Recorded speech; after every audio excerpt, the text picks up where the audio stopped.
Messieurs, I will remind you, this is un duel à la mort. Only one of you can leave the field of honor. If a coup de grâce is necessary, as your referee, I will administer it myself. I do not expect wounds, only a clean kill. On my command, each contestant will take 20 pesos. Are you ready, Monsieur Scaramanga? Ready. Are you ready, Monsieur Bond? Ready. I will now begin the count. 1, 2, 3, 4, 5, 6, 7, 8, 9, 10, 11, 12, 13, 14, 15, 16, 17, 18, 19, 20.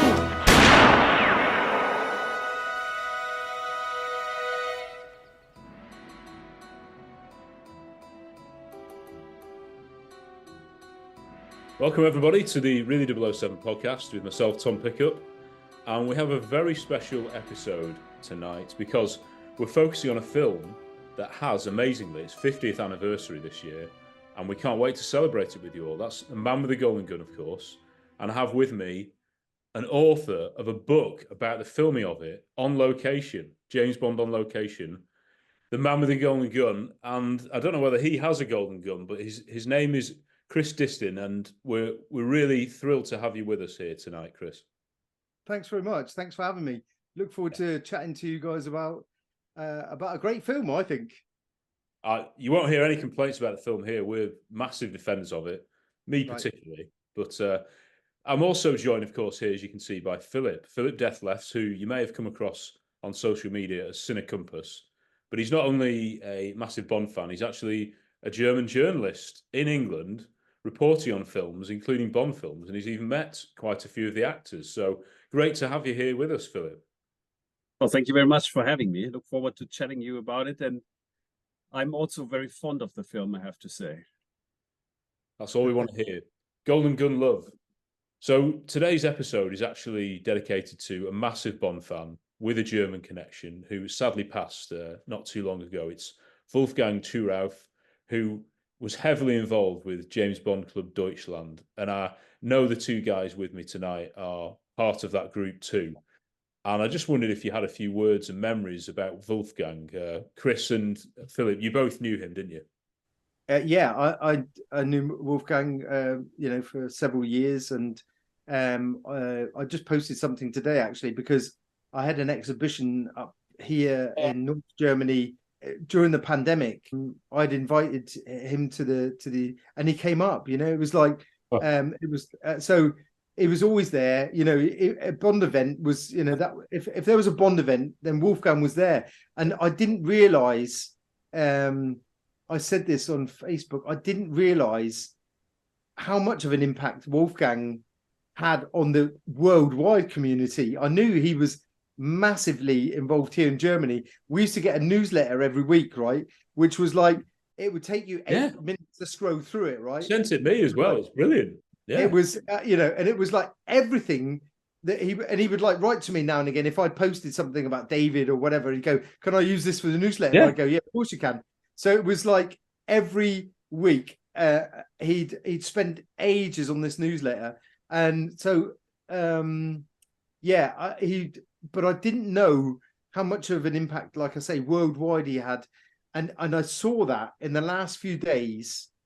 I knew he knew a lot of people because he'd went to every event, right? But how many people really had, contact with him and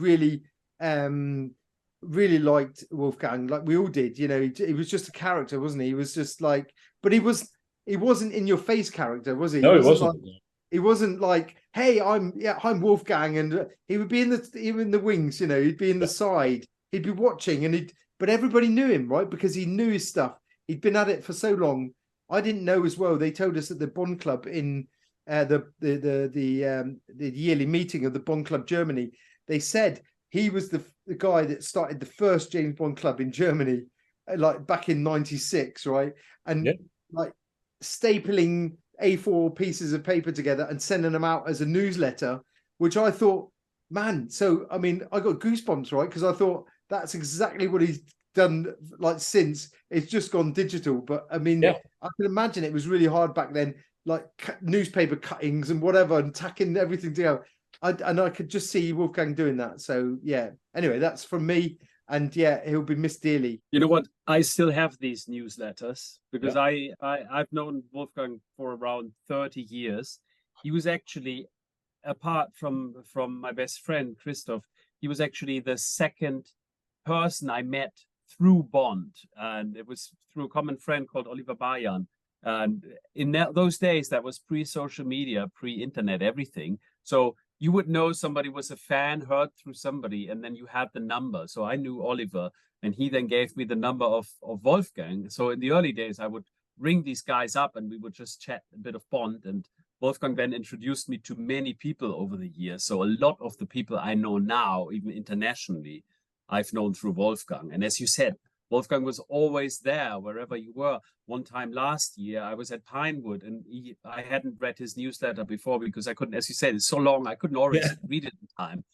And I was at this Pinewood event for Casino Royale and suddenly there's Wolfgang. And I'm like, oh yeah, of course he's here. We hadn't spoken about it. And that day there was lots of memorabilia. And one of the people who I wanted to buy from, he didn't have a card reader. His card reader had broken down. So that day he only took cash. And I had a load of stuff that I wanted to buy. And then it was Wolfgang who noticed that, who vouched for me with this guy and then went around. And in the end, somebody else borrowed a card reader to this guy. So I paid to another guy who then paid back this guy just because Wolfgang knew them both. And he had said, you know, I know this guy, Philip, and he's okay. And that is basically one of the last moments I had with Wolfgang where he was helping me. And I think that says a lot. So yes, he will be dearly missed. Yeah, amazing.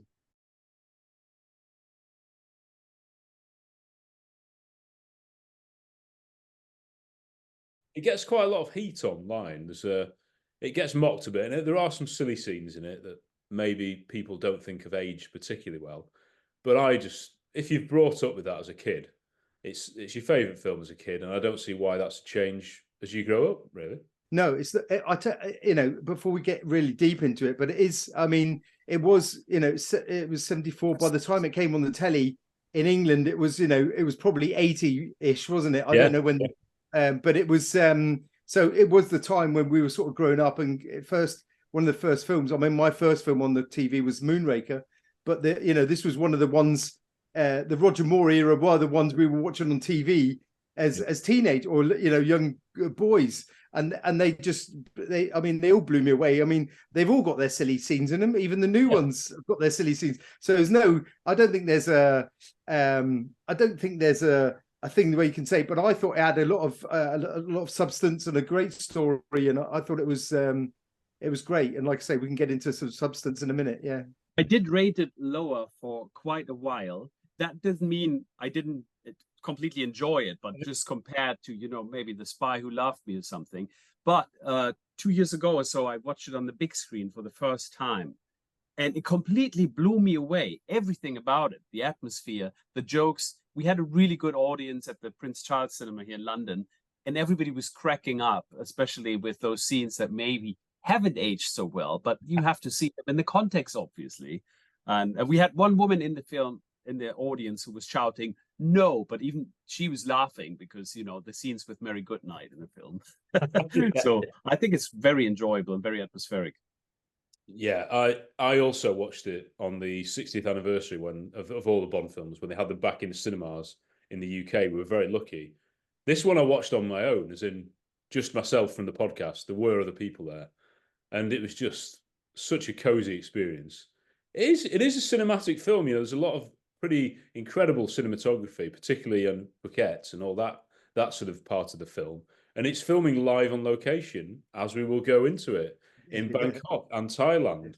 So yeah, Chris, in terms of Bond fan growing up, you say your first one was Moonraker. So was Roger Moore your go-to Bond, would you say? Oh yeah. I mean, he pretty much still, he is, still really Daniel Craig did a fantastic job of revamping Bond. But like I say, I think it's just, and I always say this to people, I think personally that it's the one you grew up with. So the older generation are Connery. Our generation is more the younger generation. I've got a guy at work. His first film was GoldenEye, and he loves Pierce Brosnan. So I think it is definitely you are at that because it's your first film you've seen in the cinema or on TV as it was in our days, because the cinema, we were too young for it back then.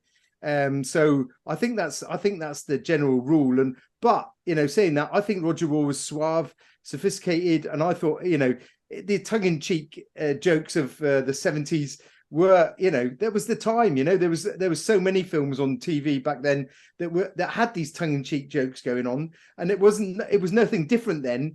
Obviously, in context now, it all looks really cheesy, but back then it was pretty much the norm. I mean, the Carry On films were like full of it, and they were some of the best films on the TV.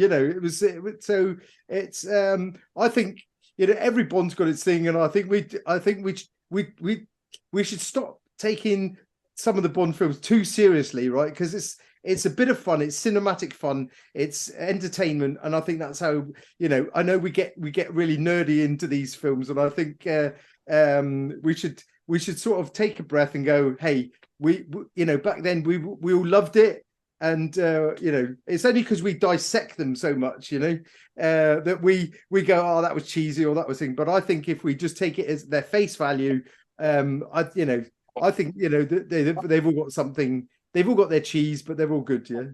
And we still do love them, right? I mean, it's not like we used to love them and we don't love them anymore. No, but I mean, like I say, it's because like I say, because we're such big fans, right? We seem to go over the edge, right? And dissect these things and say, oh, this was that and that was this. And instead of just, if we could look at our young selves again, watching these films at home on the sofa, like I was, rainy, sunny, rainy winter evening in the middle of Devon where, nothing happened, and you've got James Bond, saving the world. If we could, I have to stop myself sometimes and say, remember what it was like back then, Chris. What did you feel back then? You felt, the guy was the superhero of all time. So that's the way I've got to look at it, There's a lot of serious things in the film as well. The sort of confrontation between Bond and Scaramanga is quite pared down. Famously, Bond only kills one person in this film. So it's not like an actioner where he's going around with a machine gun in the sort of Pierce Brosnan era.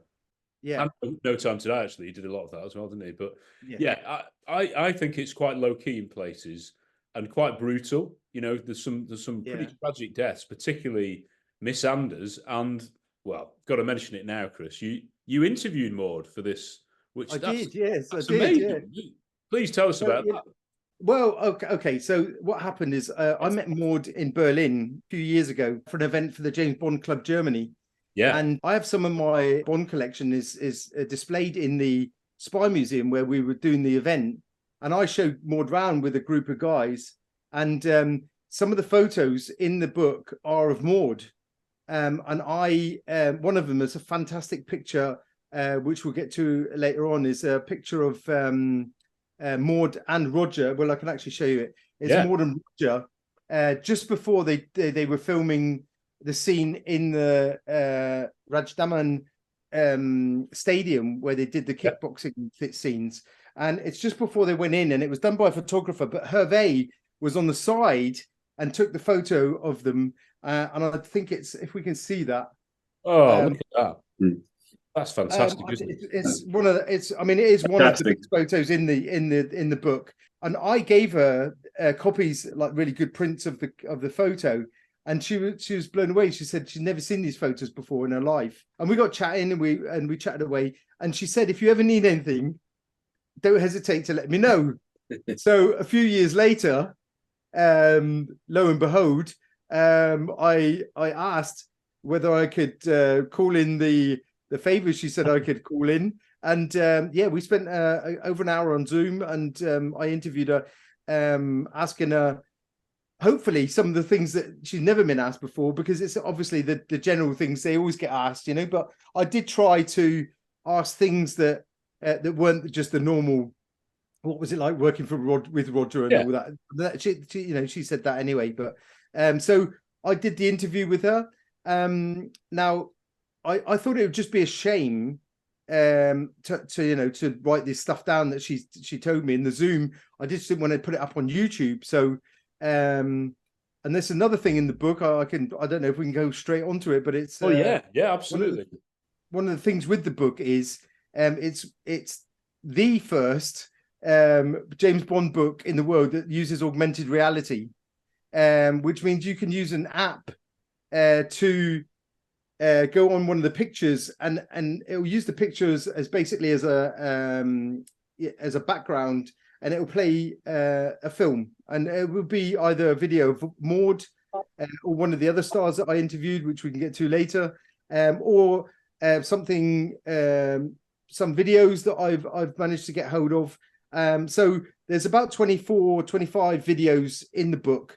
So it's basically a multimedia experience where you're reading the book, looking at pictures. When you see the Art of Vive logo, you can then go onto the page and see the interview that corresponds to the picture. So I tried it. It's quite cool. Yeah. Because how many times have you've read a book or you're looking at a picture book and you want to know a bit more, and you end up sort of, all right, I'll better do a Google search, go on my phone. Yes, that's great, but this is like, oh no, it's right there. Like when you're talking about Maud here, you've said, let's just go and see a bit more seriously of her in that interview. So I think that's a really pioneering thing you've done there, Chris. Yeah, well, it was a thing that I saw in a gallery myself. I saw it and I thought, oh, that's a really cool idea. Now, I think there's 12 books worldwide that use augmented reality using this Art of Vive app, 12. And like I say, this is the first Bond book that does it.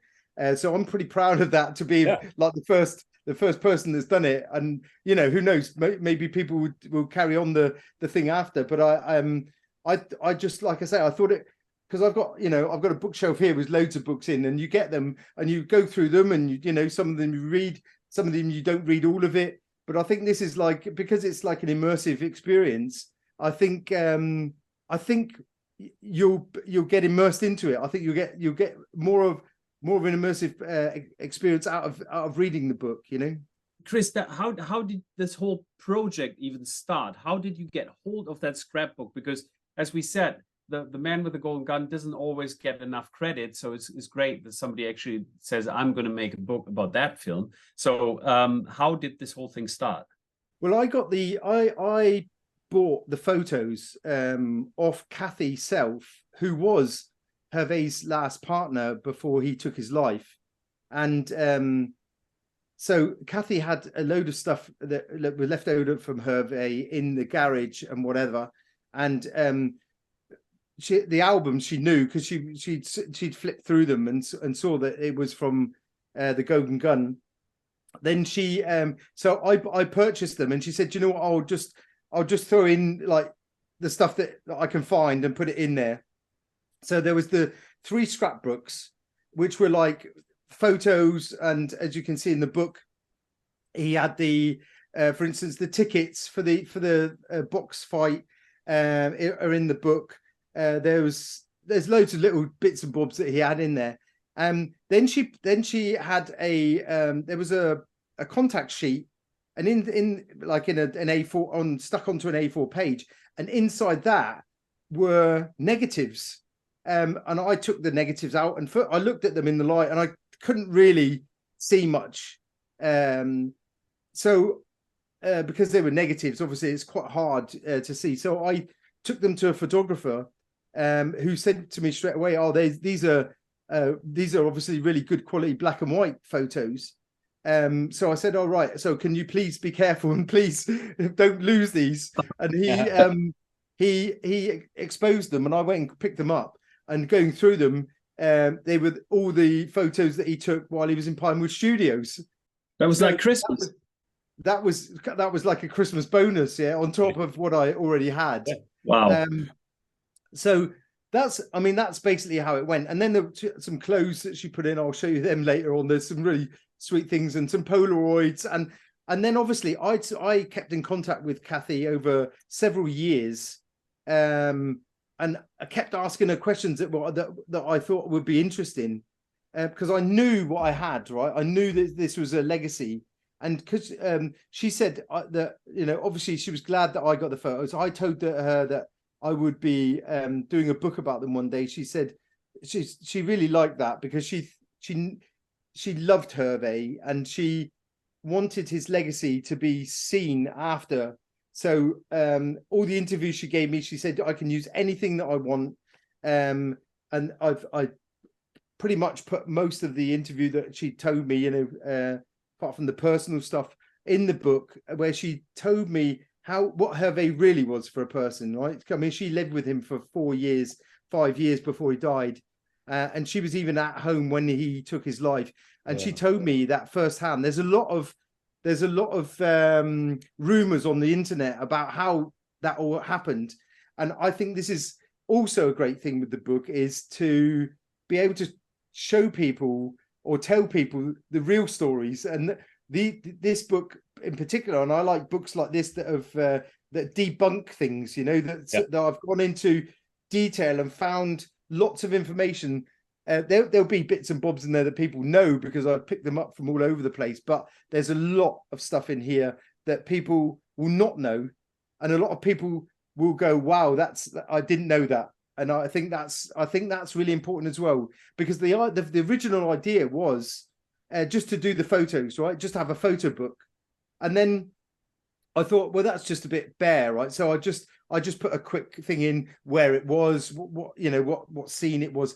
And then I thought that's not enough either. So as it is, and I don't know if you've ever, if you guys have ever written it, well, Philip has, but it's, you get pulled in, and I got pulled in, and it took 3 years of my life now getting all this information together. And even 3 weeks before the final manuscript was given to the printers, the book printers, I was still getting stuff in, even though I thought I'd finished. So it's always it's an ongoing thing, and I had to stop myself and say that's it, because everything I was getting now was just like little bits and bobs, and I thought that's it now. It's 50 years. I want to get this out for the so that people have got it for the 50-year anniversary, and that was quite important.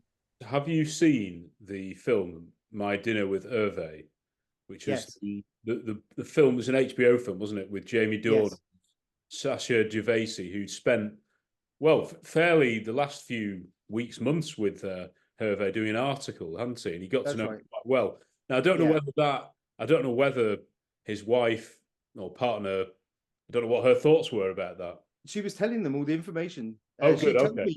She told me I purchased these photos back in 2006 from Kathy, and she told me back then that they'd sold the rights for Hervé's story. And she said she even told me back then there's some Hollywood star that's going to be playing it, but that was back in 2006. I don't think it would have been Peter Dinklage or Dinklage no. back then. So they must have had someone else that was going to play it, but they're obviously, due to, as we all know, that it can take time to get something rolling. So I knew back then that there was going to be a story told. She's actually stated at the end as being somebody that had helped with the information. We've had a look at the book and hopefully by the time you see this, it'll be out. This amazing book. First of all, Hervé himself. Now, the pictures he's taken, it's quite funny because some of them, as you've written, I think in one of them, it's from a lower angle. Yeah, because he's obviously looking up at most of these big. I mean, like Christopher Lee's massive, isn't he? So you can tell instantly it's him, and it just shows what a ball he was having. I mean, when you see the documentaries that were made a few years ago, all of them loved him. All of them thought he was a real character and enjoyed having him on set. He was always partying, wasn't he? He was getting in late, and it just seems to reflect the character very well, even though it's through his photographs. Yeah, definitely. He was a little bit of a party animal, and of course he was. I mean, he didn't know. He knew he had a limited lifespan, right? So he was just making the most of it while he could. I think as well that the book shows I think it gives you a little bit of that feeling, you know, because he's just like running around sets, taking photos. You can see the people in the photos. Most, you know, they all smile, you know, because they're all smiling because they're looking at Hervé. And in one of the photos, you can see Roger coming to lunch, and Roger's daughter is running like towards Hervé with a real big smile on her face, because I think that just shows, you know, what a character he was. So I think that comes across in the book quite well. Yeah. In general, I felt when I saw these photos, everybody seemed to be having a ball while filming this, and even the people who weren't involved in certain scenes were always invited, at least with the card jump, the spiral jump. Like they invited everybody just to sit and look there, and imagine that, sitting there and witnessing this firsthand. It's well, actually, Joy Villechaize, who so we're coming on to that now, but Joy Villechaize and Master Toddy that I also interviewed, they actually said that, you know, they said that they were invited to all the shoots in Thailand and Bangkok. They played one of Hip's nieces. That's right. So Joy was Hip's niece. She was Cha, Hip's niece. Yeah. And Master Toddy was one of the karate guys. He's the guy that the melon gets cracked on the head with. They were saying how much fun it was on set, and how they got invited to every shoot. They were allowed to go anywhere they wanted. Roger invited them to do's. There's a thing in the book, and it says they told me that Tom Jones visited set because he was on tour in the Far East, and he was a good friend of Roger's. And they said, oh yeah, so Roger invited everybody to go to the top of the building where the restaurant was, and have lunch, have evening dinner, and watch Tom do a gig. So it was just I think that's generally the vibe of the Oda films, right? It was I think Cubby really made the set, and you hear this all the time, right? Yeah. It was Cubby was the, you know, the Broccoli family were a family, and it was always great what you know, when people said Cubby was fantastic and there was no expenses spared, and we had a great time, and he would take everyone out to dinner, and he would pay bonuses, and then we just, so it was I think that was the thing, which is nowadays it's just because it's corporate and it's about making money. Back then it was also about making money, but you know, having a good time while doing that, you know. Yeah, because as you said, with a bonus, incredible. He did the jump and he immediately got a financial bonus. He went straight up to him and gave him he gave him $1,000 in his hand, and said, that's yours, you know, just for doing it. He was getting paid good money for doing it anyway, but he just said, I'm so happy that it went in one thing. So great. There's a lot of films, like you say now, it's right, we've got a strict budget. The directors who go far are often the ones, can you do it in time and under budget or within budget? But then I think they were quite happy. They did do it usually within budget, but they just, like you say, had a ball. Everyone who was cast was deliberately handpicked. You know, sort of like even the smaller characters that we've spoken to in interviews, Barbara, for some of even into the 90s and later, she was looking at their plays. She went to go and see them. And this might be for a brief, 15-minute part and things like that. So there's a lot of thought that's gone into every single thing you see on screen. And as you say, with the stunts, it's the same thing. They've got that team by then that they trusted. They knew that the film was going to be a success. And I know people say this was a flop, but you've put actually at the beginning of your book, the box office adjusted for inflation, and it's not a flop. It just wasn't as good as the one that came. Exactly. That's all. Exactly. It's not a flop. It wasn't a flop. It was, and I said at the end of the book, if you see, I write about that, and it was brought out at a bad time. You know, it was the Towering Inferno came out the same week, you know, and that was like the biggest film of that year, and I think it just got overshadowed by other films, you know, and it was the advertising wasn't fantastic. It wasn't a big campaign as the other ones were, because Christopher Lee was one of the best era, you know, because he said, and I write this in the book, he wanted to be the you know, Bond's nemesis. He wanted to be the absolute opposite, the bad guy, but the same as Bond, you know, parallel, just Bond's on the good side and he's on the other side.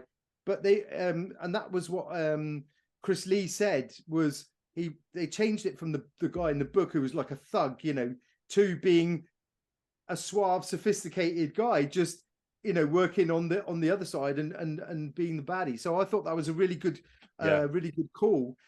You live well, Scaramanga. At $1 million a contract, I can afford to, Mr. Bond. You work for peanuts.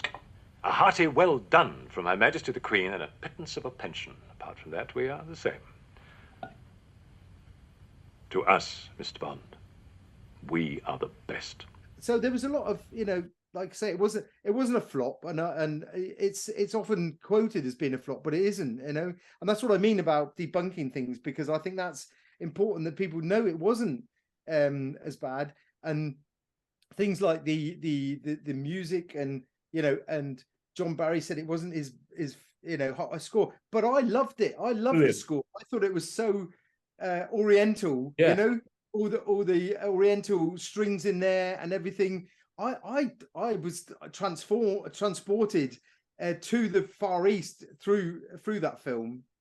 So to all these things that were said, I think they were said at a time when it was different. You know, I think at the time John Barry would have liked it. I think it's just after the years go on, you know, you've probably gone, I'd have done that differently, but I'll probably think that in a few years about the book. I'll probably say, maybe would have done that differently, you know. But also with a guy like John Barry, for instance, you have to think, if John Barry does a bad soundtrack, it's still probably a fantastic score, because other people would kill for the stuff that John Barry threw away. Oh yeah, definitely. Yeah, and I don't even mind the you know, for the loop. Oh, the again, whistle. that's because it's part of my childhood, and exactly. And was it all right? It was what was it? It was 2 seconds, right? And when it happens, and at the time, I also, I mean, when it happened, and I still remember watching it for the first time, it was totally okay. That whistle was totally okay. I know in today's standards that would be deemed as a no-go. You know, I don't think David Arnold will put in a whistle. Well, he did in the films. In The World Is Not Enough, when Bond goes underwater briefly in the the Thames, and he adjusts his tie, he does a little which is okay, it's more subtle, but it's still cheesy Bond, isn't it? Yeah. But also maybe the sound isn't really what, if there's anything to criticize. I mean, I love that scene, but it's maybe the slowing down that took a little bit of the power out of it, at least by today's standards. I mean, like you guys, I always knew that, I only knew that scene always, and never thought about it until then later, when people started discussing, and as Chris said, dissecting everything. Yes, then I can find stuff everywhere. But really, when I was watching it on the big screen, I wasn't, oh no, there's the whistle again. No, I just enjoyed that scene in its full glory on the screen. One of the Art of Vibe videos is the jump in real time. So you can actually see it in real time, and you can see why they slowed down, because it was, I mean, it's seriously, the video is like 5 seconds from start to finish, and I can see why they wanted to really, they spent weeks preparing that jump, right? And I mean, you know, with cranes and divers and people on, you know, 8 cameras rolling simultaneously, and then it's over in 5 seconds. I think they just wanted to get another couple of seconds out of that, which is okay, you know. The pictures that you've got in the book of it, you know, you could have been filmed from a different angle, or, well, I know they did, but if they'd done it through multiple angles, the audience is like, oh, I don't believe this anymore. This has been cobbled together in editing, and he didn't actually do the full jump. Yeah. No, that's what Jackie Chan always did in his films, or in some of them. When he had a spectacular stunt that was fast, he just showed it from like 3 or 4 different angles in different tempos, and then you really saw it. But I'm not sure that would have worked in The Man with the Golden Gun. I don't think that wouldn't have happened. That wouldn't have worked, would it, with that car? Because you'd have seen it from this angle, then this, and then this, and then you'd have gone, okay, but you could see that was one take on that, right? So because it was, I mean, that was like from begin to end, and I like that as well because and that was also that the one in the book, the what Hervé got was the underneath of the car, Yeah, which I thought was great as well because he was probably, they were all waiting there. Mortel told me that they were all sat there waiting with bated breath, and then you've got 1 second to take a photo on an old camera, which wasn't, you haven't got a digital camera taking 16 frames if you want it. So he had that one chance to take a photo and he got it just coming off the ramp, which I thought was fantastic. You said before your collection, I think nobody knows that you have this gigantic prop collection. Maybe at one point you want to say a word about that. Yeah, people might wonder which collections you're talking about. Well, that's when, that's where I got the photos. Because I mean, when you're a collector, then you're scanning the internet. And back in 2006, when I bought the photos, that was, well, it wasn't the start because I mean I've been going for 25, but so I was around 2000. I started collecting. Well, it started with autographs, and then you get your first little thing, and then you go on and on and on. And now I've got a pretty big collection of props and memorabilia that I've picked up over the years from all over the place, and contacts and auction houses and stuff. So a couple hundred, 300-400 pieces of Bond props and costumes and whatever you pick up on the way. So I'm and of course, obviously being a collector, you then start contacting actors, or you see actors at gigs and stuff, and you say, oh, I collect stuff. And a couple of them I've had sort of go, oh, I've got something you can have, so it's always cool to have that, and I'd show some of the stuff that some exhibitions, and I try and let people have be a part of the collection, because it's not just for me. I think it's just as good, or I love seeing people go, wow, that's part of James Bond. This behind me is obviously not the original.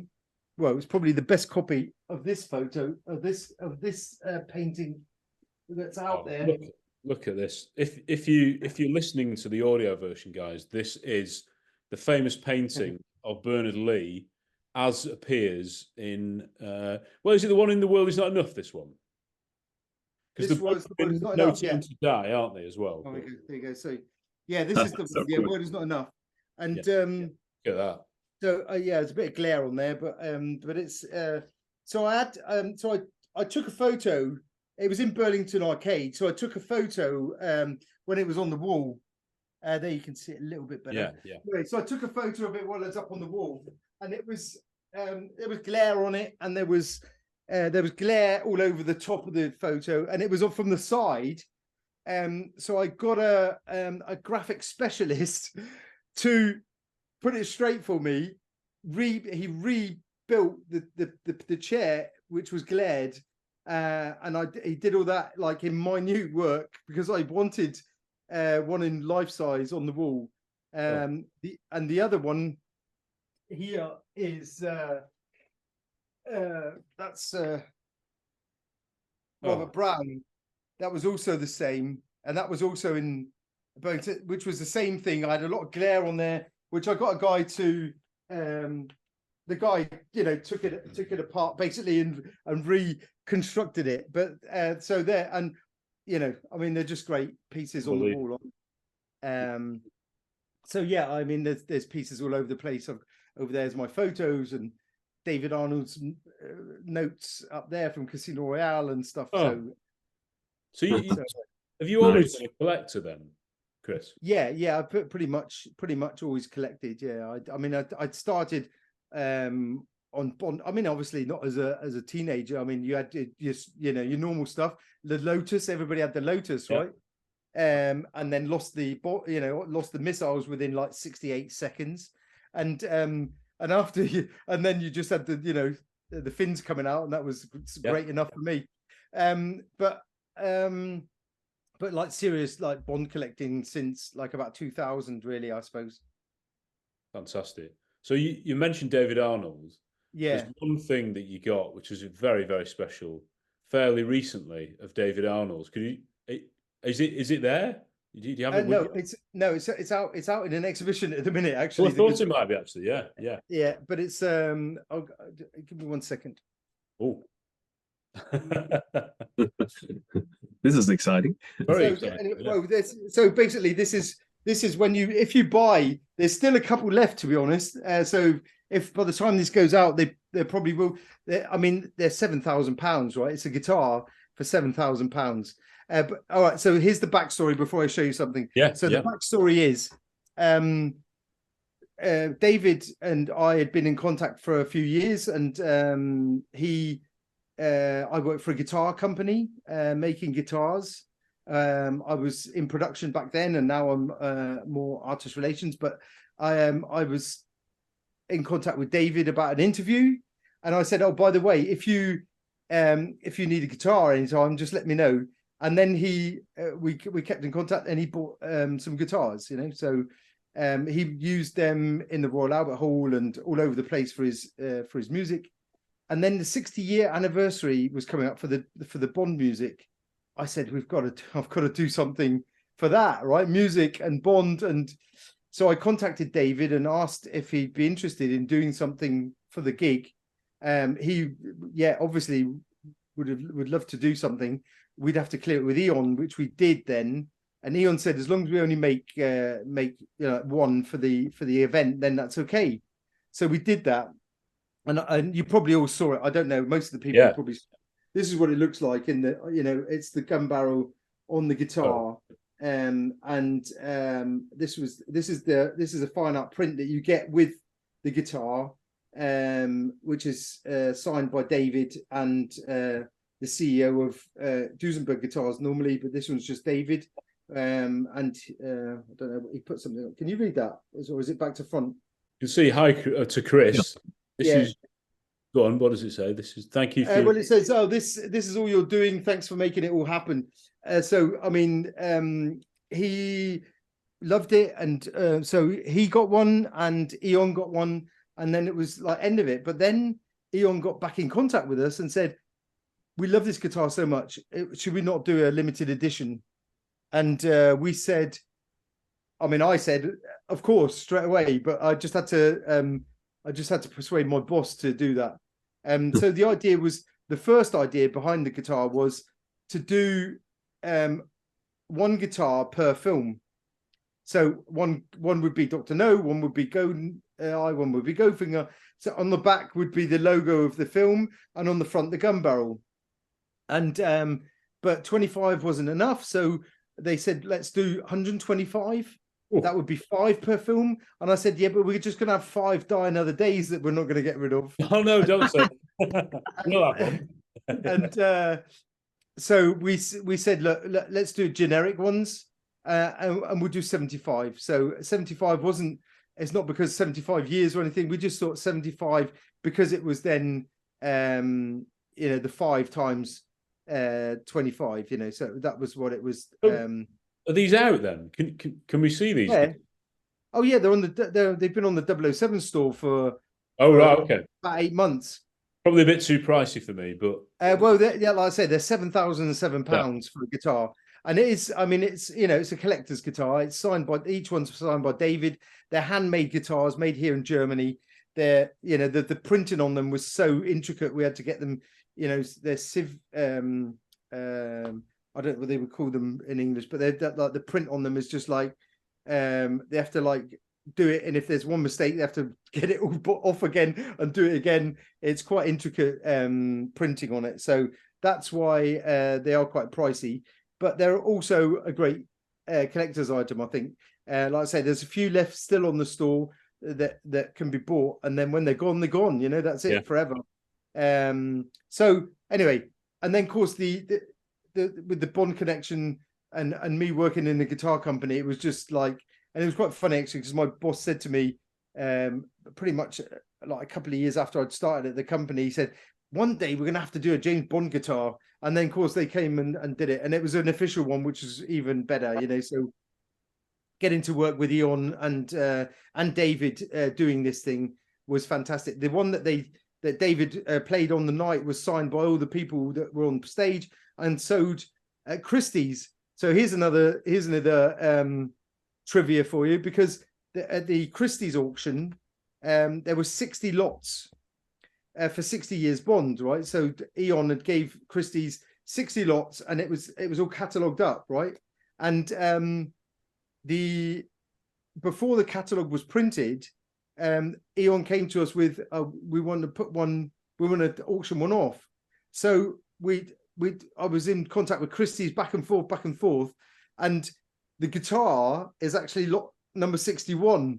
So we sort of took so it wasn't 60 lots, it was 61 lots then.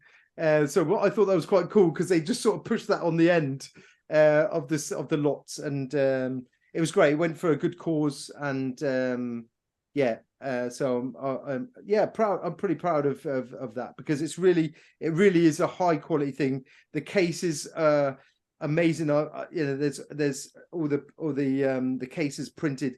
Oh, and another Easter egg in the case is, there's a lid inside, and if you open up the lid, there's a little leather drawer in there, and if you pull it out, it's a homage to From Russia with Love. But if you pull it out, there's 4 guitar picks inside. Oh, that's so good. instead of the Gold Sovereigns. Was it your idea? No, it was actually David's. What a guy. I sat down with David for a while in Air Studios where he works, and we were like bouncing things off each other, and he just said, because I said, we need to put some Bond gadget in there somewhere, and there was a lot of things floating around. The guitar latches, I did have a look to see if we can get ones which we could turn that would only open if you turn them and stuff like that. But it was all, so we did these, he said, what about a secret compartment somewhere? So that was his idea. I just sort of took it on to the next level, and I found we've got a guy that makes all our leather stuff for the guitars, and I asked him to make these drawers, so they're all like hand stamped leather that and they slide in and out, perfectly. So that's a little Easter egg in there. They all come with the limited edition print and a letter and all kinds of goodies. Would he come back? Would David come back, Chris? I know he's done the 007 Road to a Million theme, which I think's cracking. I love that theme. Yeah. Do you think he would come back for David would come back in a drop of a pin. He would if you just mentioned Bond, he'd be back. David's one of the biggest fans of the franchise. He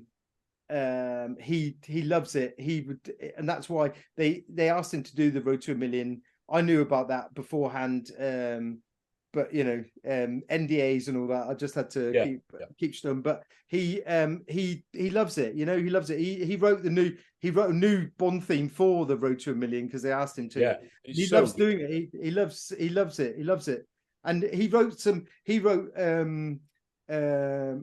music for the Bond for the guitar. So for the advertising, if you go on YouTube actually and go to Duesenberg 007 guitar, you can hear David playing the music for the release video of it, and which was quite funny actually, because we did the music and he did the first lot of music and we put it together. We sent it to Eon and they said the music could be a bit more Bondy, right? So I went back to David. I said, "Can we do a bit more Bondy?" And he went, "Of course." So then he did it ultra Bondy, and they said it's a little bit too Bondy now. Yeah.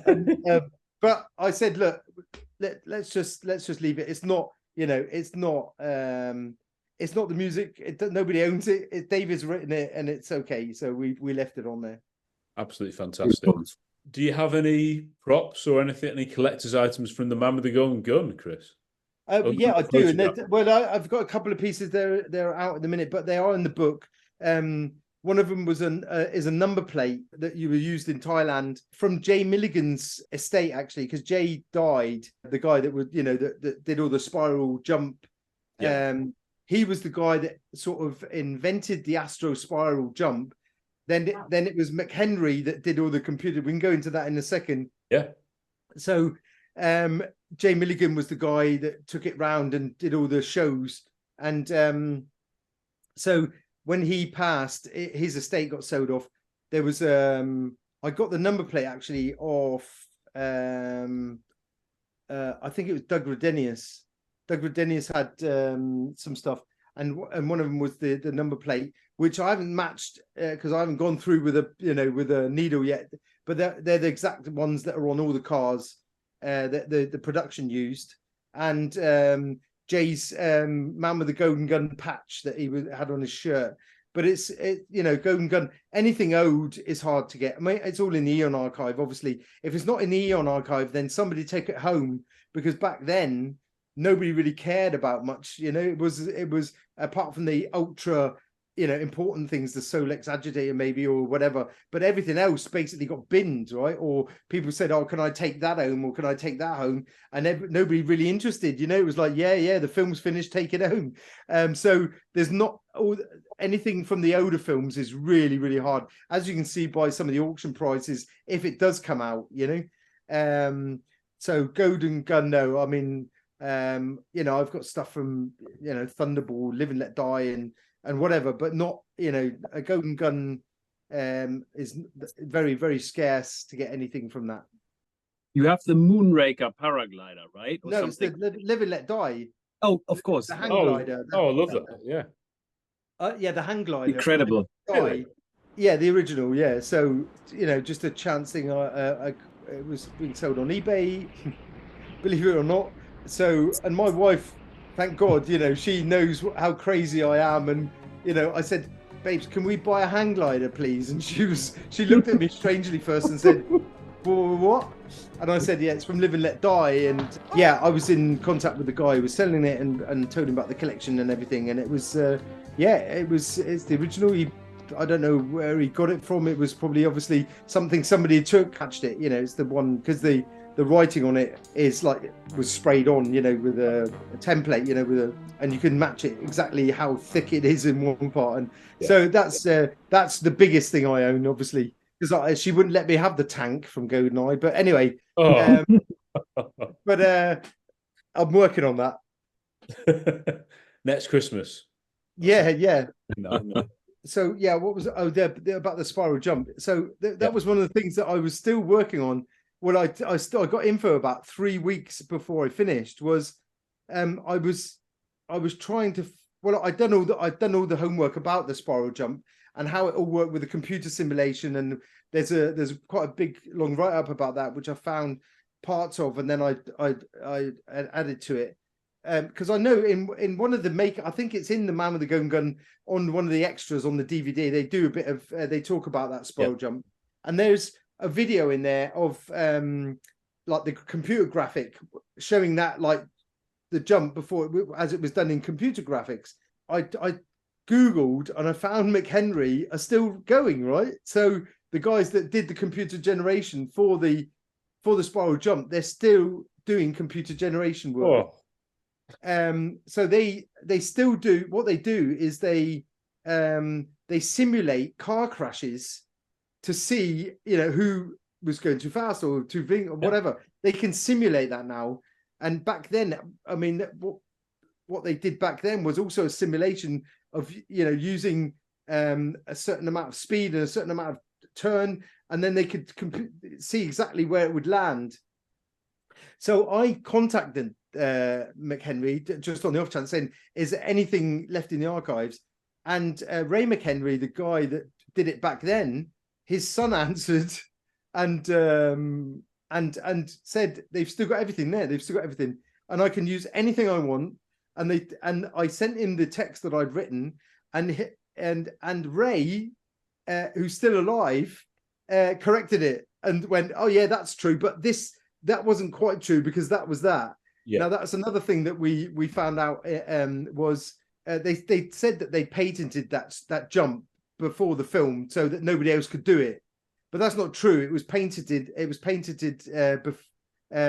And the patent went through a couple of days or before the jump actually happened in Thailand. So another thing that's like all these things that come out when you're writing a book, and if you do your homework, is all the stuff that's around on IMDb or Wikipedia or whatever It's there's a lot of stuff out there that's not true, and that was part of that's part of the kick for me, is to go, wow, that's amazing. Another thing on that kind of line was the locations, right? I mean, I looked all over the place for locations, right?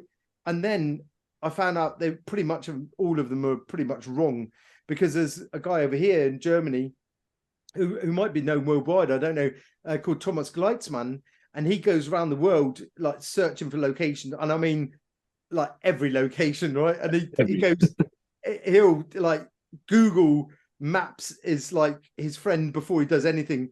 So anyway, he'd been to Thailand and done all the location scouting and found exactly where everything was. He found exactly where the spiral jump was done. And I thought the story behind that was fantastic, because he went to the place where it was done. He found the road that they built so that the car had enough speed to go over the ramp. He then like started asking around, because it looks different now, obviously. He started asking around and blah blah. He found a couple of people who said, yeah, something happened back then in the and then he went to a local monastery, and the head monk, I don't know what they call a head monk, but the head monk was an apprentice monk back in 1974 when they did the jump, and he could remember exactly where it was, and he said, yes, I was there when they did the jump. He was on the side of the river, and Thomas had spoken to him, and it was crazy, you know. So that's really so I mean, you know, it's not all my work. Some of the work in there is but the work in there is at least all 100%, right? So I asked Thomas, he sent me the location. So because I said there's nothing worse. I don't want any locations in here not to be the locations that were used. So there's an exact Google map location of where the jump was done. So if anybody does want to go and see it, then it's in the book to see. Yeah, because you don't see many photographs of Bond fans. Here I am. This is where the jump was. Yeah. It's in the middle of nowhere, isn't it? Essentially, it is. Yeah. Well, it's not that middle of nowhere. It's still in Bangkok, but it's right down the bottom of Bangkok, right? And it's not like it's in the middle of nowhere. It would have been back then. Yeah. And now it's like there's loads of houses built, or you know, huts and built there now. But to find that, you know, I think he said to me, he spent hours going up and down Klongs, you know, the rivers, trying to find any kind of telltale signs and stuff. And also in Thailand, Bangkok, Hong Kong, anything, even in England, they're all the locations in there. So that's that. You know, I think it's and I say at the beginning of the book, it's not a non plus ultra book about the man with the golden gun, right? But it's about Hervé's photos. It's about what he took photos of, and everything he took photos of, I've tried to go into in depth. Yeah. And that's and I'm hoping it's going to be kind of a reference work as well for people to go and say, oh, where was that filmed again? I can get that book and it's got it in there and it's correct. And anything about the Golden Gun jump, Thailand, Pinewood Studios, there's pretty much everything there. But there's nothing. There's not one picture or one bit of info about the Golden Gun itself, because that's been written about 100 million times, right? And I'm not the guy, the expert on that. There's experts out there that know everything about the Golden Gun, and that's sort of like I say, and that's. But I think that makes it a little bit more special, because it is just Hervé's legacy and all his photos. Joy Villechaize gave me a couple as well, which are in there, which very rare stuff. And these photos, by the way, again, have never been seen before, ever. They came straight from Hervé's estate. I may have had them out at one exhibition, like a few of them, like spread out, but I don't think anybody really took notice of them, because when you've got other props around, a few photos in a glass case are not really that. You know, people are not going to be scrutinizing them, but that's it's exclusive in a lot of ways, and that's. But I hope, you know, people will like that, being something new that they haven't seen before, and not recycled information. Also, you found out finally what the nieces say in the car. Yes, exactly. Yes, Savadi Ka is like what she says. No, because they speak Chinese and Thai. Because Nara, the other niece of Hips, is Chinese, and Joy, who played Cha, is Thai. So they didn't even understand each other. They couldn't even speak to each other. But they did say they had a great time. They all got on because they brought a whole team of people from China and the Thai fighters. So there was loads. There was two different things, but they did a big call, and they obviously had these people that had done films before as well. And I think I think Joy said in one of the videos that they came from like Bruce Lee's academy. So they were like, I mean, these were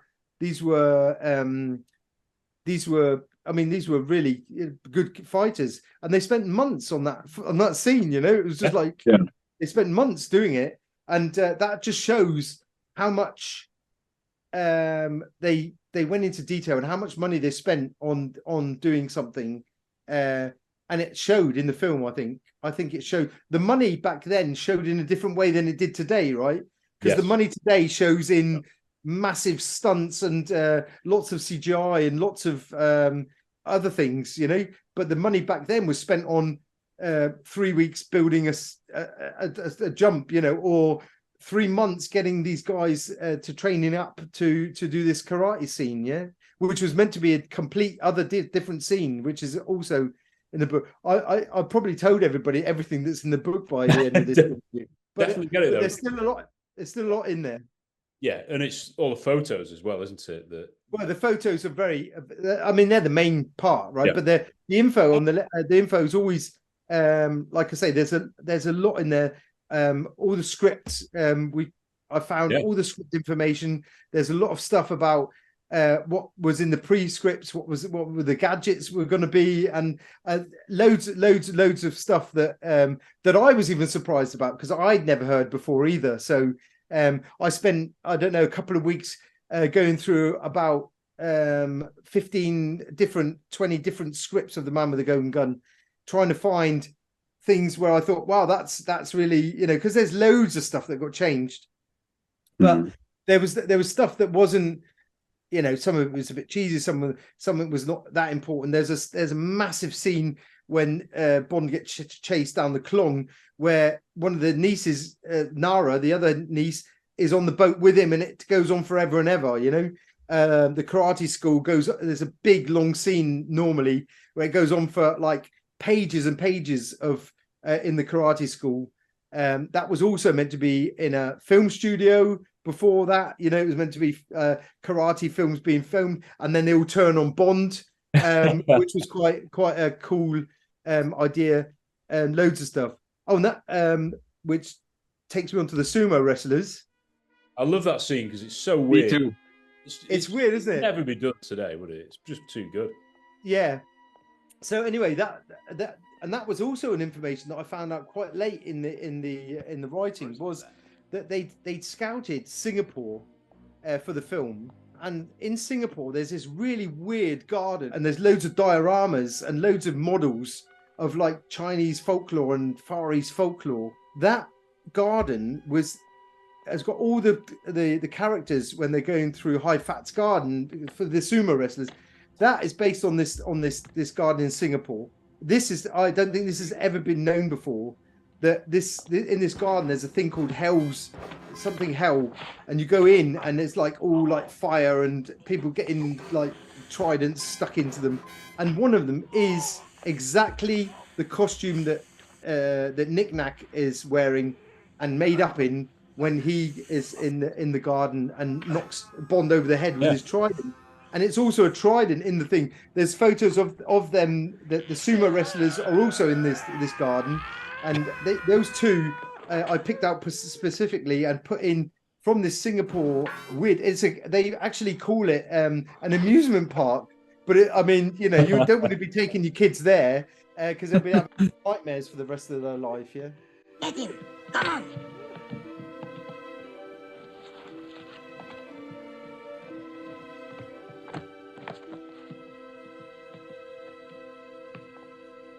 Stop it! Not here. This is my home. Take Mr. Bond to school. Some of the photos as well were from Pinewood, and I hadn't really well, you sort of think about the amount of work that goes into the production of these films, and bear in mind this is a year after Live and Let Die, so come on, Eon, get your skates on for the next one. But some of the sets that they build, just stuff like when they go into Hong Kong, into Kowloon Bay, the little boat that Hit was on, that was the studio version that needed to be done, I presume, for the backdrops of Roger. But then, That's right. Even more epic than that, the liner, which is of course at the angle where it was sunk, and this wasn't Ken Adam either. This is a really underrated set of sets, I think, for this film. Yeah, I mean that boat. I mean that was like I say, these were the photos that came out on negative, and of course I didn't. When I was looking through them for the light, you couldn't really see, and then you go a boat, and you don't know, and then of course you start when you get them in large. And now even having them in large, which was large for me with 13 by 18 centimeters, was like 6 by 8 inches, right? And I was looking through even at them back then and going, oh yeah, I don't know that. Lazar is on one of them, which is a really cool photo, and his den, which we'll get onto in a second as well. Anyway, the boat, I basically saw when I got them made even bigger, I started going, wait a minute, that boat looks familiar. And then I looked and I said, that's Hip's boat. That's the police boat number 20, right? So you look at it and you go, that was for the rear projection screening when he jumps off onto the Queen Elizabeth. So yeah, the amount of work. And I mean, it wasn't majorly long, that scene, right? I mean, and they could have just got a boat and put it in, money that they took probably to make that in Pinewood. They probably could have got the one shipped over from Hong Kong, from Kowloon Bay.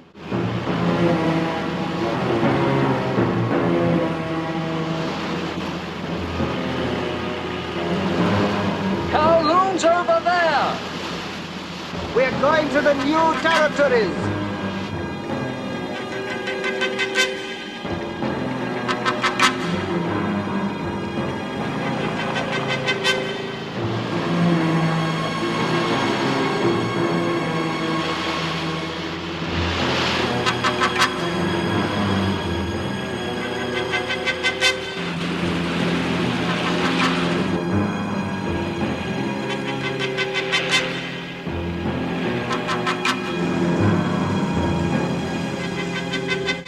The bigger the photo, so I had them then for the book.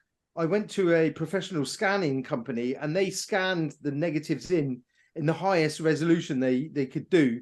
I said I need them in the highest, and they said, they can only do like I don't know, it was 80 megapixel or something. I said, well, that might do just about. So anyway, so when I got them and I had them on the screen, I started seeing even more stuff, and I was going, that's unbelievable. I can see that now. And that's where, you get into like little details and going, so that it must be that. And that then takes you onto something else. And the QE2 set, the slanted one, is the whole set. You can see the stairs coming down into the bar that they walk through for how many seconds? Good evening, sir. Would you follow me, please? When he goes down the steps and he goes through the bar, it's a matter of like 1.5 seconds, right? Yeah. And they built the whole bar in Pinewood Studios, slanted, and then you can see, when you see the photo, you can see the whole set going along where they walk down the corridor, and then you can see the set going up into the office of M's office, And I just thought myself, that's just mental, isn't it? it's not even they cut from one to another. It's continuity as well, because they're going through and they built the whole set. They basically built the whole slanted piece of the QE2 inside, It sells it, doesn't it? You feel like you're there. You feel that this is real, rather than like with the stunt jump. If they'd showed different shots of it, it might have been, they just tilted the camera from that. But from there, because of the walk down and the different angles, then going back up to M's office, you see, no, hang about, this is all real. And again, every penny spent brilliantly for this film. Yeah, The love yeah. for detail is amazing.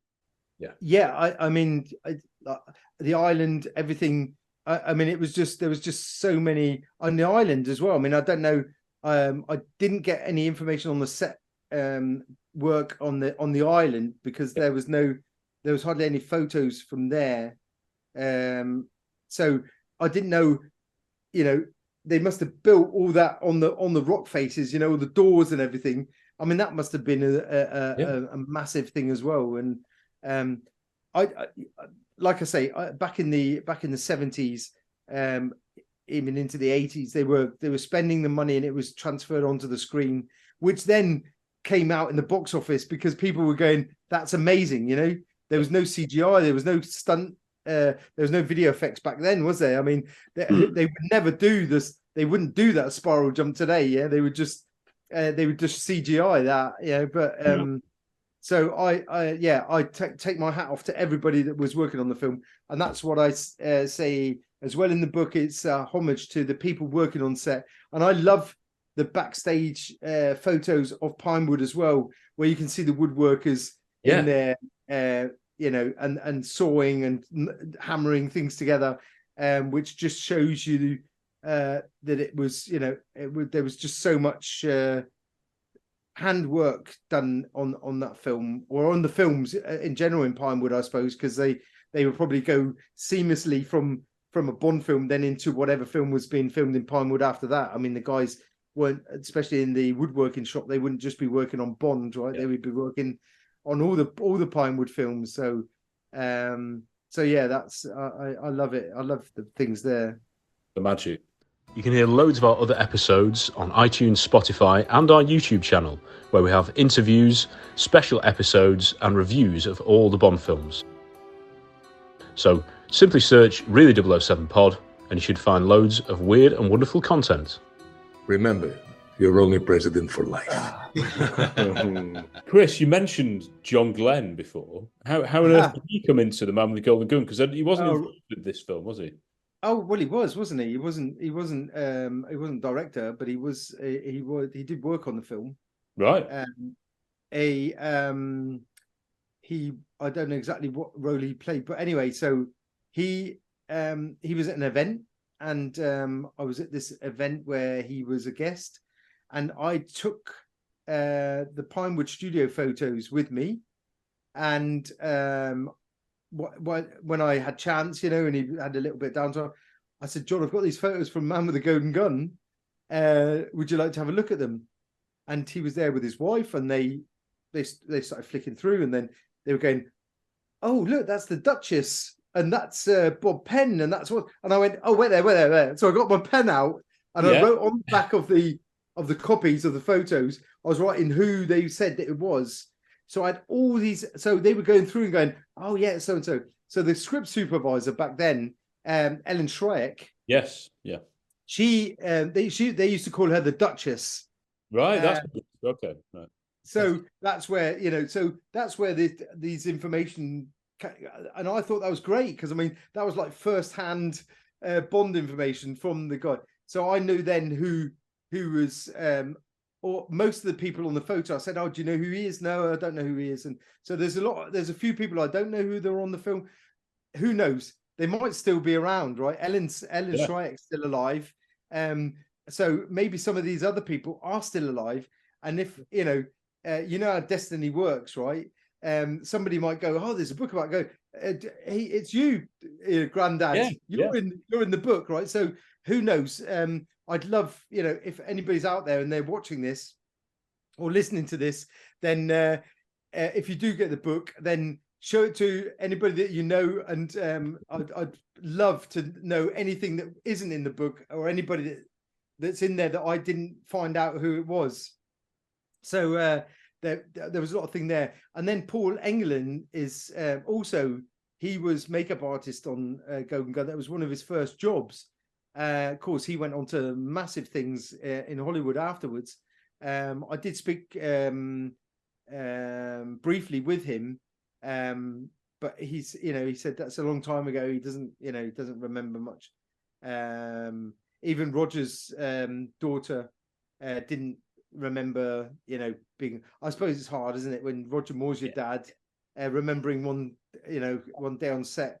But I just thought it might have jogged a memory because Hervé was there, but she didn't know much. But I did try and get hold of as many people as I could to find information and get their first-hand account of events.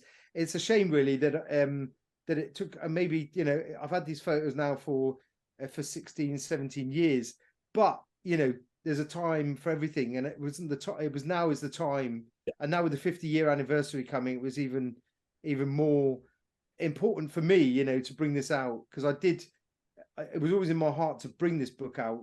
It was just a point of when, and now with obviously back then I was just pretty new. 5 years isn't a long time in collecting, and over the years you meet more people, you pick up information, you pick up bits and bobs. So I don't think the book would have been good if I'd have brought it out sooner, because now I've got as much as I can. There may have been one or two people that may have still been alive that worked on the film, but I don't think in this case it would have made much difference. Well, we managed to track down Sion, who played the elephant boy. The elephant boy, yeah. And he was so young back then, of course. So his memory's pretty good. He can't really speak English, but he had his translator, American guy, with him. But interestingly, we asked him about, did you see this chap? And we showed him J.W. Pepper, because he's sort of in the same scene as him. Yeah. No, never seen. Who's that? Don't know who he is. And then he says he does remember this little guy, Hervé. So they were all. It's the same thing. They were all watching. They were all there on set, weren't they? They were all around. Yeah, it's amazing. Yeah. And the memories make memories, and they trigger memories for other people, I think. I think that's also a thing. That these back then, because they were allowed to go on every set and watch every scene and photograph it and film it. Yeah. Which today, most producers would be, get their pacemakers would explode if they saw that. But it was a different era, wasn't it? And it wasn't, even though there was, even if you did take photos, it would take you 3 weeks to get them developed. And even if you did, where would you put them? You might even without going to a newspaper. Even if you showed them all your friends, that's only 20 people that have seen them. So different era, isn't it? Different era. If that time they probably appreciated. During Goldfinger, they had the photographers actually there taking photos. I think while they were filming scenes, and that's is unimaginable today. Definitely, definitely. There is. I think there's some film footage on YouTube of Hervé's high 8 camera that he did, like quite, no sound. I don't think it's just like pictures. It's quite really bad quality, but it's out there because there is a photo of him with his camera, his i8 camera on the table. So there's that came out a couple of years ago, I saw, but like I say, that was nothing that I owned, so I didn't. There's nothing of that in the book. There are 2 Easter eggs in the book, so I won't go into that more. But it's but if you do your homework and you use the app as you should be using it, you'll find the Easter eggs. I'm just going to see if we can, for the people that are watching on video, obviously, I've just opened the Artivive app. This is what it looks like. So basically, it's just a scanner, if you like. So if I'll try, because sometimes you need to like go forward or backward oh no, look, it works straight away, right? So this is basically the you can see the piece of paper is just and you can see this is one of the interviews. Oh yeah, brilliant. Yeah. So, and basically this is just like your backdrop, if you like. So, and every time, and if you go away from it and go back on, it will start at the same place that it stopped. Oh. So even if you do sort of like waggle or something, it'll go back on to where it is. But like I say, sometimes you do need to like go a little bit in or out with the camera, because it needs to recognize the photo, obviously, to use it as a backdrop. But that's the Artivive app, and that's what you can use while reading the book. Absolutely love that. That's fantastic. That's absolutely brilliant. We saw Maud there. I know we mentioned it before, but like you say, most people ask her about Octopussy, won't they? But I think Miss Anders is one of the best sort of secondary Bond girls in the whole series. I think she's a very tragic character, and you don't really hear her get a chance to talk about that as much. So it was great that you've met her for this. Yeah, and I did ask her, a lot about, more about Andrea and about we talked about women generally in the Bond universe, and how the future is for Bond girls and how they're changing. But I mean, they're trying to make the Bond girls in the new films stronger, right? More stronger characters. But back then I did say back then they were as well, right? And she said, of course they were. The Octopussy she was very strong character. Absolutely. But Andrea Anders was, she was a she was a victim, wasn't she? I mean, of herself. Really. So she sent the bullet. She sent the bullet. Yeah, she did. Yeah, she sent the bullet. I mean, I sort of thought that as well, because I thought she was a victim, but she was still strong enough to go against Scaramanga, right? Which showed a certain amount of strength for someone that was in that victim role. Please believe me, I'm risking my life to come here. Oh, your concern for my well-being is touching, but puzzles me. Scaramanga's in Bangkok. He was in Hong Kong too, but not after me. We've been through that routine. He's a monster. I hate him. Then leave him.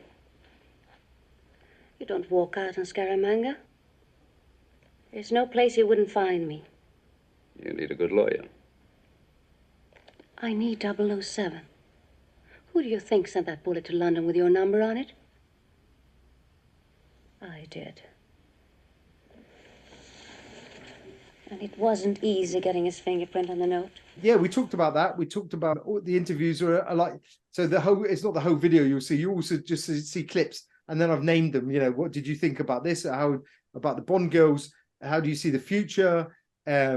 Daniel Craig, the last film, what did she think? And things like that, So I'm asking her stuff about then, also about Chris Lee. There's a couple of funny stories she tells. So there's some really, really good stuff. Maud, I did watch some stuff that Maud had done beforehand, like when she'd gone to conventions or something. But like you say, most people ask her about Octopussy. Yeah. Or she's on stage with Brit or with more people, and they don't go into depth. And I tried to go into depth with her, and I hope it comes across, and I hope that people enjoy seeing her say it in person than just written down. And with Joy and Master Toddy the same, Joy and Master Toddy telling us about the karate scenes, how they did that, how they got into it, how they filmed, and that's really interesting information as well. Like I said, then I've got the McHenry stuff in there.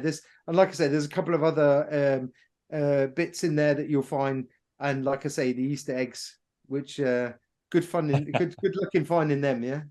How are we do you have any hint of how to look for these Easter eggs? Do we just you'll have to use the Artivive app, right? If you use the Artivive app. And find it at some point, because every photo that has got the Artivive app on it has got a link left on the left side. So generally the book, for 90% of the book, is the right side is a photo, the left side is the information. So you've got either a big it's an A4 landscape book, so it's so you open it up and then you'll have the info left. There are double pages where there's more photos, but basically that's what it is. And on the left side, you'll see the little logo for Artivive. And if you see that, that's where you see that this photo is an Artivive. But there are a couple that haven't. So okay. But you'll find them, I'm sure. If not, I will text you. I have your number. So yeah, and that's another thing I thought, I'll mention. It's an A4 landscape. There's 240 pages. I really haven't. I didn't spare any expenses. Right, this is my first book. and I really wanted to make it something special. So it's been printed here locally by a German printer who helped me a lot with everything that you need to know about books. It's a luxury hardcover, gold embossed. It's on the highest quality paper that we can use. It's on an offset printing, so it's not digital print, it's offset. So you've got 4 colors, and the photo quality should be like non plus ultra. It's in print as we speak. So it's and I like I say, I really and the Artivive is, you know, the Artivive app doesn't cost anybody anything to use at all, because it costs me money to do it. But that doesn't matter to me, right? It's not the point. I wanted to make this special, and I think it is. So it's not as a Bond fan, it's not about the money. It's about my my heart going into this book, and I wanted to make it the best book as I could. And the pricing's going to be around where it probably will be £59 for the book, which I think is a good price for what everything's gone into it. Yeah. And so yeah. And we should say that you didn't even have a publisher, like you did all of this on your own. And I know all the passion you put in this project when the first time you talked to me about it, like 1.5 years ago or so, and you said, I got this thing working on, and I saw it in your eyes how enthusiastic. Well, yeah, I hope it comes across, because it is. I'm massively enthusiastic about this. It's the amount of work that's gone into it. It's the passion that you put into it as a Bond fan. So yeah, it's and I didn't have a publisher. I did write to publishers. I wrote to many publishers, and they all said it's too special for a general James Bond book, which I think's a bit, to be honest, I think it's a bit sad now, isn't it? Because how many times have you seen a Lotus Esprit, and how many times have you seen a DB5? But I think that's generally when people are looking for dad's Christmas present in the bookshop. That's what they're, that's the things that sell. This thing is special, but I think and even the book printers said to me, this is not going to just appeal to Bond fans. It's going to appeal to people of vintage photography, of archiving, whatever. There's going to be a lot of people in different things. So they really helped me get it onto the place where it should be now, with paper and whatever you need to know about book printing, which I knew nothing about. But that's the downside of not having a publisher, is having to do everything yourself, which can be a drawback, and it can stop a lot of people out there, bringing books out. And it's a shame, because I'm sure there's loads of other fans out there, James Bond fans, that would love to, that have probably got knowledge of other films, or knowledge about some area of the Bond universe, but just can't get it out there, because it's nigh on impossible if you haven't got a publisher, and the publishers want a big DB5 on the cover, and at best Bond's gadgets inside, and we've seen it 100 times, haven't we? So much passion has gone into this. It's just remarkable. And we've obviously, at this stage, at the time of recording, we've just seen a sort of mock-up version of it. When we get our hands on the, like I say, A4, the proper, with the photo finish, it's going to be something else. And there are a few Bond picture books that are fairly expensive, the Taschen ones like that. So I don't think the price is too bad for what you're getting. You're 240 pages for a Bond collector, for a cinema collector, or anyone who is interested in, like you say, the various aspects of this. I think it's a fantastic opportunity. So hopefully by the time you're watching or listening to this, the book is out. But how do we get our hands on it? Or do you even know how it's going to be released yet, Chris? Well, I mean, obviously I'm doing it on my own channels. Most of it's going to be happening on social media. I'm in, various James Bond groups, and I will be. I haven't advertised it yet because it's not finished, and I don't want to be really putting just like tidbits up. So I really want people to see the end product and see at least something that they're going to be holding in their hands. But there'll be a lot on social media. People can contact me directly if they want, because I'm the end of I'm the end of salesperson. Yeah. So if they do want to contact me, they can do, and order one direct from me. I can send worldwide. I'll be sending at the cost that it costs me to send. So it'll be the £59 plus the shipping, whatever it costs to wherever, if it's of America or whatever. And they can contact me on Chris at distin.de, which is Chris, CHRIS, at distin, DISTIN.de. And if they just say they're interested, I'll send them all the details of how to order, how to pay and order for one, and I'll send them out directly from here, from my house. So fantastic. So Philip, are you going to go back to Germany to avoid the postage costs? Well, it's a very funny thing. So last weekend was a meeting of the German James Bond fan club, of which Chris and me are both members.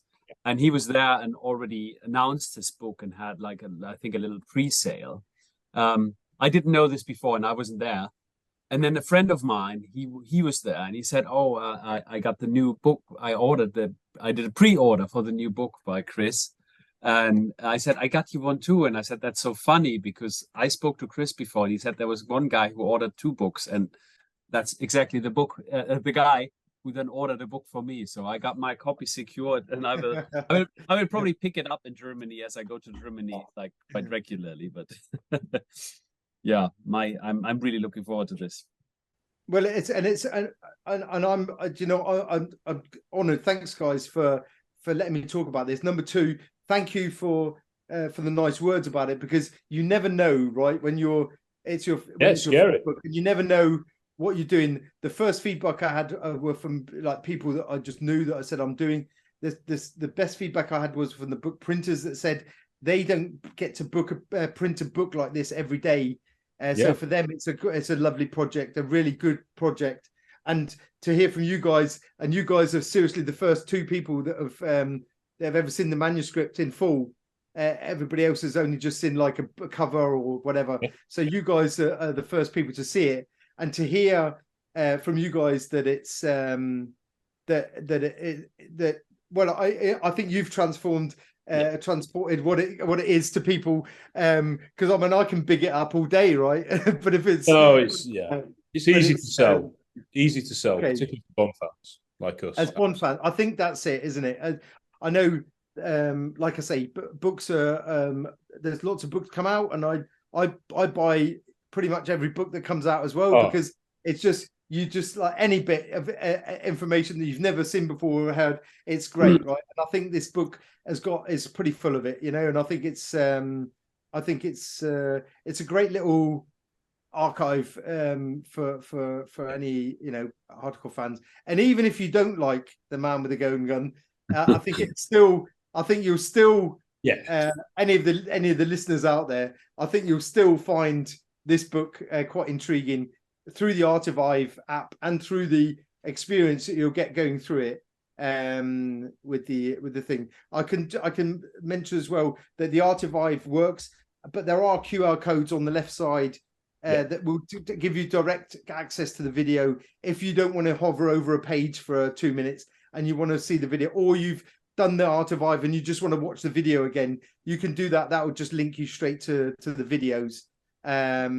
So there's because I don't know, and if anybody's watching this in like 5 years' time or in 10 years' time and trying to find out the information about the book, who knows if the Archive app's still going, but the QR codes will always be working. Oh, so good. And like I said at the beginning, it's the 50th anniversary of The Man with the Golden Gun. There are various events going on. So in London, I think the 12th, Saturday the 12th and Sunday the 13th of October, there's a big weekend. So first of all, put it in your diary, guys. First of all, on the Saturday afternoon, I think, the 007 GB British James Bond fan club have got an afternoon together where there is an audience with Britt Eklund and Maud Adams. So that'll be an intimate session, and there'll be a chance to get photographs. I think David Zaritsky is doing a sort of night out kind of event after that, where all Bond fans can meet up and hang around and chat Bond in London. And then on the Sunday, there is the big concert from Cue the Music. And if anyone was there at the 2023 one, it's at the same place. So it's at the Indigo at the O2, which is a great venue. And there's various things going on. There'll be a pre-show and a post-show after party as well. But the actual concert itself, I mean, it was like nearly 3 hours. And it will focus again on the anniversary films, of which one of the main ones, well, the main one for us, I think, is The Man with the Golden Gun. And they will be playing suites from that. And Warren has already told me that there's going to be some quality tracks from the soundtrack that you will never get to hear, as a live music thing. Yeah. We've heard the song a few times live, and we absolutely love it. You guys were lucky enough to see it for the Sound of Music. The Sound of 007 concert in London with David. Sung by Lulu. Yeah, by Lulu herself, which is incredible. But you'll also get to hear those classical pieces. So we'll big all that up. And this book is a part of that celebration. And I think everyone can get it. I haven't mentioned this yet. It's the first edition is limited edition.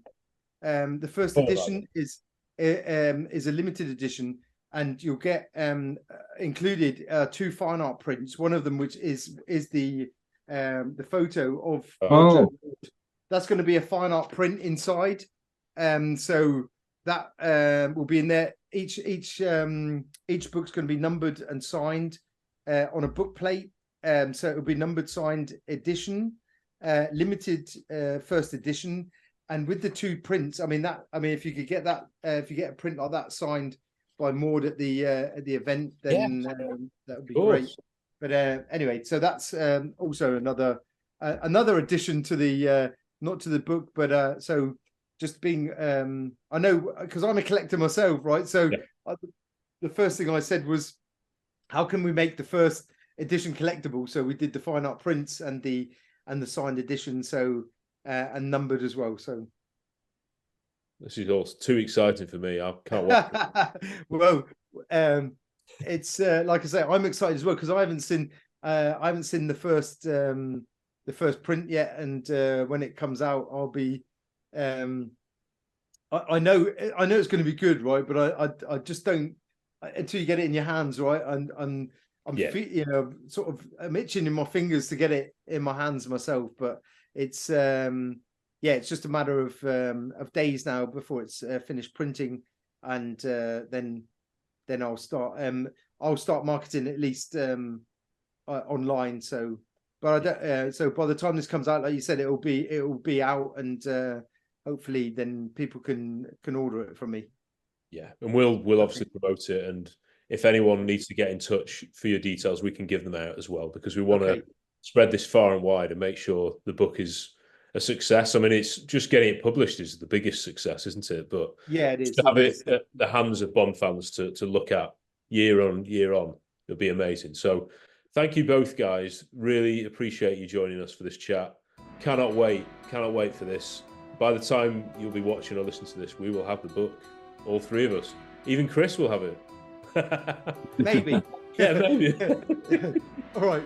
Cheers, guys. Thank you so much.